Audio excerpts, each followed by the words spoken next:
Now आज हम पढ़ेंगे क्लास फिफ्थ साइंस में हाउ डू एनिमल सरवाइव। ठीक है, एनिमल कैसे सरवाइव करता है उसके बारे में आज हम अच्छे से डिस्कस करेंगे। ठीक है, उम्मीद है कि आप इस लेक्चर को अच्छे से सुनेंगे और अच्छे से समझने की कोशिश भी करेंगे। तो सबसे पहले जो भी लिविंग क्रिएचर है वो चाहती है कि वो सरवाइव करे इस जमीन पे, इस धरती पे। हर एक का यही एम रहता है ना, हर एक जीना चाहता है ना।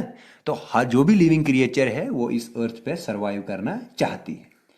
तो वो सरवाइव करने के लिए कुछ ऐसे फंक्शन परफॉर्म करती है जिसकी वजह से वो अपने आप को फिट कर पाए सर्वाइवल के लिए। ठीक, और हमने पिछली वीडियो में पढ़ा था कि वैसे प्रोसेस को हम बोलते हैं एडाप्टेशन, है ना। तो एनिमल्स में एक वेल डेवलप्ड सेंस ऑर्गन्स होते हैं, जैसे हमने बोला था आई है, ईयर है, नोज है, टंग है या स्किन है ना। वो सेंस ऑर्गन क्या करते हैं, वो सेंस करते हैं सराउंडिंग्स को। What is surrounding? सराउंडिंग होता है जो भी इर्द गिर्द है उसको हम सराउंडिंग कहते हैं, है ना। अगर उसको कभी कभार डेंजर होता है, खतरा होता है एनिमीज का, तो उस टाइम पे भी वो सेंस करता है ना। अब हम पढ़ेंगे इसमें प्री प्रीडेटर इंटरेक्शन होती है, जैसे प्रे जो है वो, जो प्रीडेटर है वो प्रे को फीड करता है, जिसको हम बोलते हैं प्रे प्रीडेटर इंटरेक्शंस, है ना। तो एक ऑर्गेनिज्म को सरवाइव करने के लिए, यू कैन से दैट एक एनिमल को सरवाइव करने के लिए क्या क्या करना पड़ता है, एनिमीज से बचने के लिए वो अपने आप को क्या क्या करेगा। तो उसमें सबसे पहले हम पढ़ेंगे मिमिक्री के बारे में। इसके बारे में पढ़ेंगे, सबसे पहले हम पढ़ेंगे मिमिक्री के बारे में,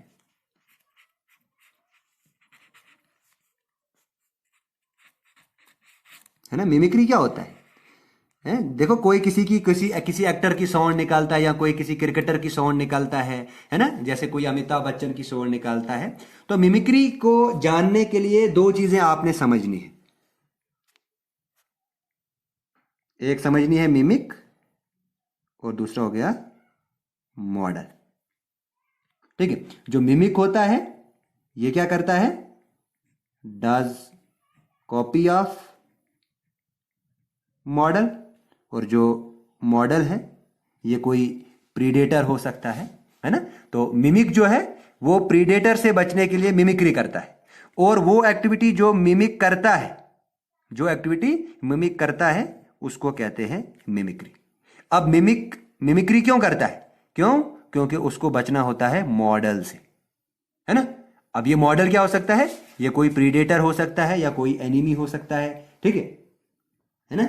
तो मिमिक्री क्या है? अब इसको ऐसे ये बात याद रखोगे कि मिमिक्री एक ऐसा प्रोसेस है कि एक ऑर्गेनिज्म जो है हो सकता है वो अपना कलर जो है वो चेंज करे, जिसको हम बोलते हैं कैमियोफ्लेज, है ना।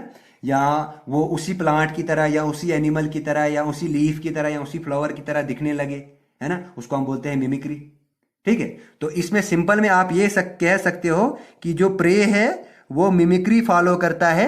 क्यों मिमिक्री करता है वो? क्योंकि उसने बचना होता है प्रीडेटर से। ठीक है, प्रीडेटर से बचने के लिए प्रे जो है वो मिमिक्री करता है। ठीक है, तो प्रे जो है वो क्या है? वो मिमिक है। प्रीडेटर क्या है? प्रीडेटर मॉडल है। ठीक है ना। हाँ, ठीक। इसी तरह आपने देखा होगा बहुत सारे इंसेक्ट जो हैं वो हाइड हो जाते हैं लीव्स की तरह या स्टिंग की तरह। जैसे हम लीफ इंसेक्ट है कोई, उसका कलर ग्रीन है तो लीफ का कलर भी ग्रीन है। प्रीडेटर से बचने के लिए वो ग्रीन कलर बाय नेचर ने उसको बनाया है। या बटरफ्लाई जो है वो इसमें आया, बटरफ्लाई है। बटरफ्लाई क्या होती है? बटरफ्लाई लुक लाइक्स फ्लावर, है ना, फ्लावर की तरह दिखती है। क्यों? प्रीडेटर से बचने के लिए नेचर ने इसको ऐसा कलर दिया है ना। यहाँ एक चैमलियन है, CHAMELEON। ठीक है, ये चैमलियन जो है ये अपना कलर चेंज करती है। ठीक है, ये अपना रंग बदलती रहती है। ठीक है, क्यों? ताकि ये एनिमी से अपने आप को हाइड कर सके, अपने आप को बचा सके। या ग्रास ऊपर है, ग्रास ऊपर का कलर भी ग्रीन होता है और ग्रासेस का कलर भी ग्रीन होता है है ना। क्यों? क्योंकि उसको प्रीडेटर से बचना होता है। ठीक है, इसी में दूसरी बात हम पढ़ते हैं मिमिक्री के बाद प्रोटेक्टिव ऑर्गन्स की। इसी में हम पढ़ेंगे अब प्रोटेक्टिव ऑर्गन्स। तो क्या होते हैं प्रोटेक्टिव ऑर्गन्स? प्रोटेक्टिव ऑर्गन्स होते हैं वो जो किसी एक एनिमल को प्रोटेक्शन दें। जैसे काऊ है या ऑक्स है, इसमें होते हैं हॉर्न्स, सींग होते हैं। या डीर है, डीर में होते हैं एंटलर्स। ठीक, या इन एंटलर्स को हम कहते हैं पॉइंटेड हॉर्न्स होते हैं। ठीक है, इन ऑर्गन्स को यूज किया जाता है एज ए प्रोटेक्टिव, चाहे हॉर्न्स है या एंटलर्स है ना। या अगर हम स्मॉलर एनिमल्स की बात करेंगे, जो स्मॉलर एनिमल्स हैं, छोटे छोटे एनिमल्स, इन स्मॉलर एनिमल्स में होती हैं स्टिंग्स। ठीक है, और ये स्टिंग्स होती है पॉइजनस। कैसी होती है ये? पॉइजनस, जहरीली होती है। ठीक है, तो स्नेक्स जो है वो भी पॉइजनस होता है ना। स्नेक कैसा होता है? पॉइजनस होता है ना। कुछ एनिमल, अगर हम टर्टल की बात करेंगे, किसकी? टर्टल एक ऐसा एनिमल है जिसमें हार्ड कवरिंग होती है बॉडी सरफेस पे। टर्टल में हार्ड कवरिंग होती है ओवर द बॉडी, पूरी बॉडी में। ठीक है ना। तो प्रीडेटर क्या यूज करेगा? प्रीडेटर कौन कौन से वेपन यूज करेगा प्रे को खाने के लिए? तो प्रीडेटर कौन कौन से वेपन यूज करता है? प्रीडेटर यूज करता है टीथ। जैसे अगर आप लाइन की बात करेंगे, लाइन जो है टीथ का इस्तेमाल करता है, या बीक इस्तेमाल करता है। पेंगन की बात अगर हम करेंगे या ईगल की बात करेंगे, पेंगन है या ईगल है या वल्चर है, ठीक है, ये बीक का इस्तेमाल करते हैं। टीथ जो है ये लाइन इस्तेमाल करेगा या ये टाइगर इस्तेमाल करेगा। ठीक है, यहाँ ये शार्प क्लास का भी इस्तेमाल करते हैं। ठीक, आई बात समझ? ये इनके वेपन्स हैं, और इन वेपन्स की वजह से, प्रीडेटर के पास ये वेपन्स हैं, इन वेपन्स की तरह, वेपन्स की वजह से जो प्रे है उस पर फीड करते हैं। ठीक, अब हम तीसरा आता है इसमें huge size and large animals, जिनकी साइज कैसी है? ह्यूज साइज है, और वो कैसे हैं? वो large animals. Huge size and large animals. Large animals में कौन कौन आता है? सम एनिमल, जैसे एलिफेंट आ गया, एलिफेंट है, या रीनोज है, ठीक, या वेल्स आ गया। ये बहुत बिग होते हैं, ये बिग एनिमल्स है, बिग एनिमल्स है ना। और किसी बॉडी में हिम्मत नहीं होती है कि ये इनको अटैक कर सके, है ना। इनकी ह्यूज बॉडी ही इनके लिए बेनिफिट है, इनकी ह्यूज बॉडी ही इनके लिए बेनिफिट है। ठीक है, इनकी ह्यूज बॉडी इनके लिए बेनिफिट है, ताकि वो प्रोटेक्ट कर सके अपने आप को प्रीडेटर से, है ना। ठीक है, तो जो इनके यंग वंस होते हैं, ये अपने यंग वन की अच्छी केयर करते हैं, जिसको हम बोलते हैं पेरेंटल केयर। ठीक है, ये अपने यंग वंस की केयर करते हैं, जैसे एलिफेंट जो है वो अपने यंग वन की केयर करते हैं, है ना। ठीक है, आई बात समझ में? अब हम पढ़ते हैं, इसी में चौथा स्टेप आता है माइग्रेशन का। तो क्या होता है माइग्रेशन?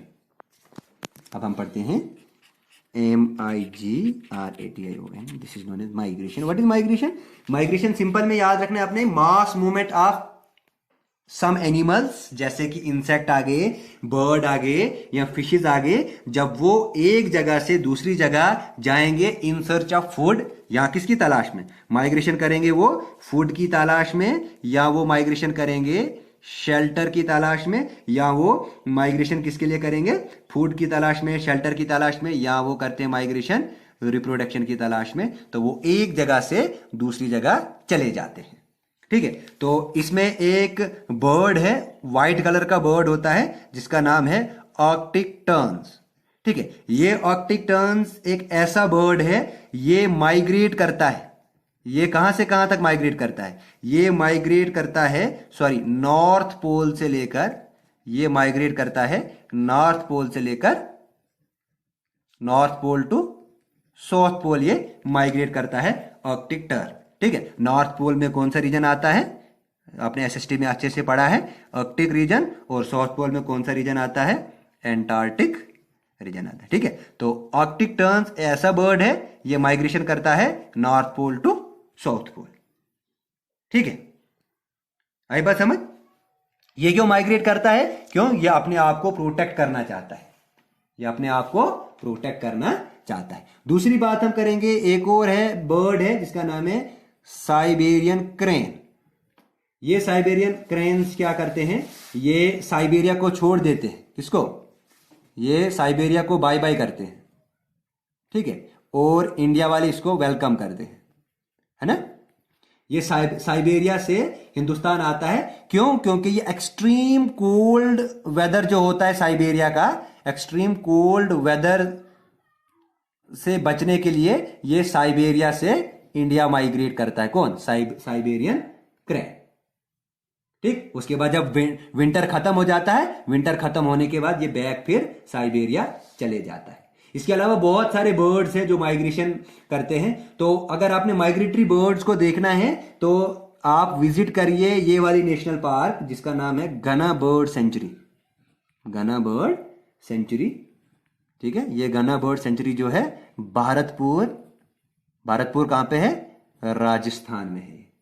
ठीक है, आप ये जो है इसको हम बोलते हैं माइग्रेटरी बर्ड सेंचुरी भी है भारतपुर राजस्थान में।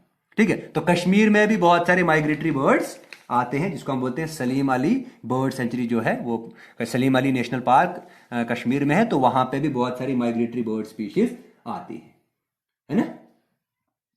ठीक है, आप देखिए एक फिश है जिसका नाम है ईल।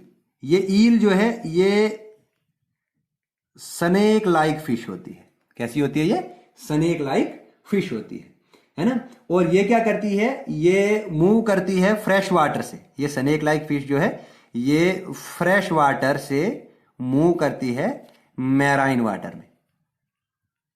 अब ये मूव क्यों करती है, कुछ पर्पज के लिए मूव करती है। ये मूव इसलिए करती है to lay eggs, for laying eggs fresh water से मैराइन वाटर। फ्रेश वाटर होता है जिसमें वाटर की कंसंट्रेशन कुछ भी ना हो।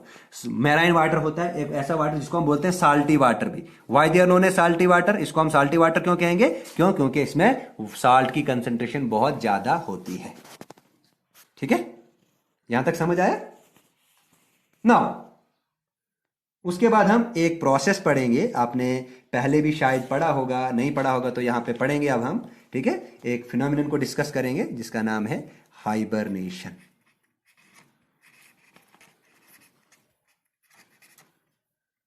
क्या पढ़ेंगे अब हमने पढ़ना है हाइबरनेशन। ठीक है, तो देखिए जो एनिमल्स है ना, एनिमल्स होते हैं दो तरह के। हाइबरनेशन को समझने से पहले ये देखो, एनिमल दो तरह के होते हैं। एक होते हैं cold blooded animal, cold blooded animals, और दूसरे होते हैं warm blooded animal. Warm blooded animals में मैमल्स आते हैं। ठीक है, जैसे ह्यूमन आ गया, एलिफेंट आ गया, हॉर्स आ गया, एप्स आ गए। ठीक है, ठीक। दूसरे आते हैं cold blooded animal. Cold blooded animals में आता है, इसमें आते हैं रेप्टाइल्स, बेसिकली रेप्टाइल्स आते हैं। रेप्टाइल्स में जैसे फ्रॉग आ गया या लिजर्ड आ गई। ठीक है, फ्रॉग जो है, फ्रॉग एक एम्फीबियन है। ठीक है, एम्फीबियन भी, एम्फीबियंस आ गए, फिशेज आ गए, एम्फीबियंस, रेप्टाइल्स, ये कोल्ड ब्लडेड एनिमल्स हैं। ठीक है, फ्रॉग एक एम्फीबियन है, लिजर्ड एक रेप्टाइल है ना। तो ये दोनों क्या करते हैं, ये एक्सट्रीम कोल्ड को टॉलरेट नहीं कर पाते। क्या, ये ज्यादा सर्दी को टॉलरेट नहीं कर पाते हैं। तो सर्दी से बचने के लिए ये अपने आप को हाइड कर देते हैं वार्म प्लेसेस के अंदर। ठीक है, वार्म प्लेस में, ठीक है, या वो होल में या कोई ऐसी जगह रहेंगे जहां पे वो लॉन्ग स्लीप करते हैं। ठीक है, तो उसको हम बोलते हैं विंटर स्लीप। क्या बोलेंगे हम उसको, लॉन्ग टाइम के लिए स्लीप कर देते हैं, उसको हम बोलते हैं विंटर स्लीप। मतलब ये सर्दियों में सो जाते हैं। ठीक है, आई बात समझ। हाँ, इसके अलावा इन दो के अलावा मैमल्स में भी बहुत, मैमल्स में आता है जैसे स्क्वेरल्स आ गए, exceptions are always there, biology में ज़्यादा एक्सेप्शंस हैं, ठीक है। इसमें स्क्वेरल्स आ गया या माइस है, स्क्वेरल्स या माइस है, ये दोनों जो हैं ये भी टॉलरेट नहीं कर पाते हैं कोल्ड को, तो ये भी स्लीप करते हैं, ठीक है। तो जो ये स्लीप करते हैं इसको हम बोलते हैं winter sleep. The process is known as winter sleep, और इसी विंटर स्लीप को हम बोलते हैं हाइबरनेशन। अपने आप को एक्सट्रीम कोल्ड से बचने के लिए ये क्या कर देते हैं, हाइड हो जाते हैं, इसको हम बोलते हैं हाइबरनेशन, ठीक है। इसी की उलट एक और टर्म है जिसका नाम है एस्टिवेशन, ठीक है।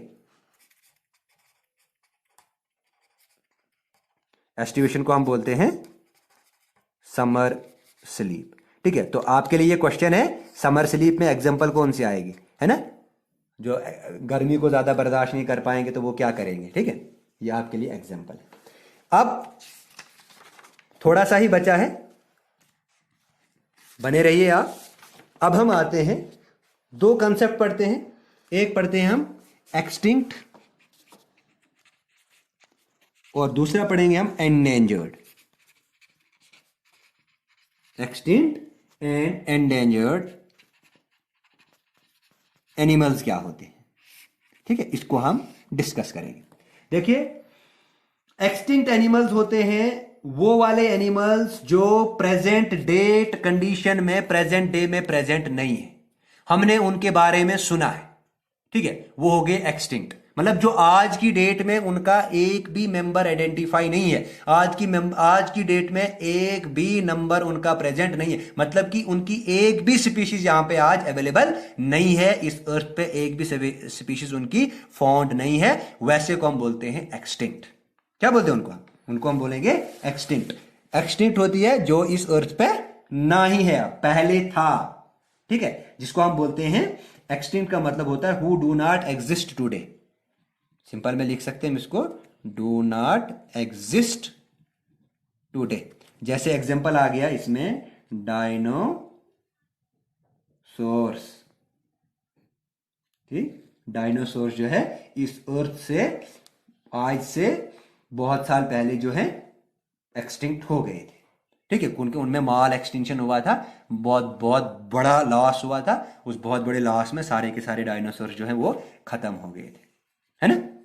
लेकिन आज की डेट में या तो उनका आज की डेट में कुछ एनिमल्स ऐसे हैं जिनका हैबिटेट लॉस हुआ है, जो पोल्यूशन को टॉलरेट नहीं कर पाते हैं, ठीक है, जो ह्यूमन एक्टिविटी उनका हैबिटेट जो है, ट्रीज काट करते हैं हम लोग, हैं, ह्यूमन एक्टिविटी की वजह से फॉरेस्ट की कटिंग हो रही है, और जो उनका होम है वो जो है डे टू डे जो उनकी हैबिटेट है वो खत्म हो रही है ना। मैन जो है उनको सपोर्ट पर्पज के लिए, उनकी स्किन के लिए, उनके फर के लिए, उनकी बोन्स के लिए या उनके हॉर्न्स के लिए उनको क्या शिकार कर लेता है, उनको किल करता है। या मैन मेड पोल्यूशन जो है वो लार्ज नंबर ऑफ फिशेज या बर्ड्स या अदर एनिमल्स को है उनको भी एंडेंजर्ड लिस्ट में ले आता है, ठीक है। तो एंडेंजर्ड क्या होता है, एंडेंजर्ड होती है एक ऐसी स्पीशीज जिसको खत्म होने का खतरा है, एक ऐसी स्पीशीज जिसको खत्म होने का खतरा है। इस एंडेंजर्ड में आता है टाइगर, इसमें आता है ग्रेट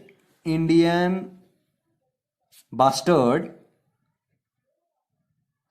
इसमें आता है रीनोज आता है, इसमें आता है टस्कर्स आता है, ठीक है, और बहुत किस्म के बर्ड्स भी आते हैं जो इस एंडेंजर्ड में आते हैं, ठीक है। आई बात समझ। तो इन कंक्लूजन अब हम इस यूनिट से क्या कंक्लूड करेंगे, इस यूनिट से हम कुछ चीजें समझे, कुछ चीजें मैं आपको बताऊंगा, कुछ बातें मैं आपको बताऊंगा, वो बातें आपने दिमाग में रखनी है। सबसे पहले वाइल्ड एनिमल की लाइफ को हमने जितना ज्यादा हो सके उतना ज्यादा सेव करना है, ठीक है, चाहे वो लायन हो, टाइगर हो, बियर हो, एलिफेंट हो, ग्रेट इंडियन बस्टर्ड हो, बहुत सारे वाइल्ड बर्ड हो, हमने उनको बचाना है। उनके यंग वंस को भी हमने मारना नहीं है, जो उनके बच्चे हैं उनको भी हमने मारना नहीं है। तीसरी बात, हमने अपनी कम्युनिटी को एडवाइस देनी है, अपनी कम्युनिटी को अवेयर करना है इन्वायरमेंट के रिलेटेड। उनको हमने बताना है जो हम ट्री कट करते हैं, ट्री कटिंग की वजह से क्या क्या लॉसेस होते हैं, ठीक है।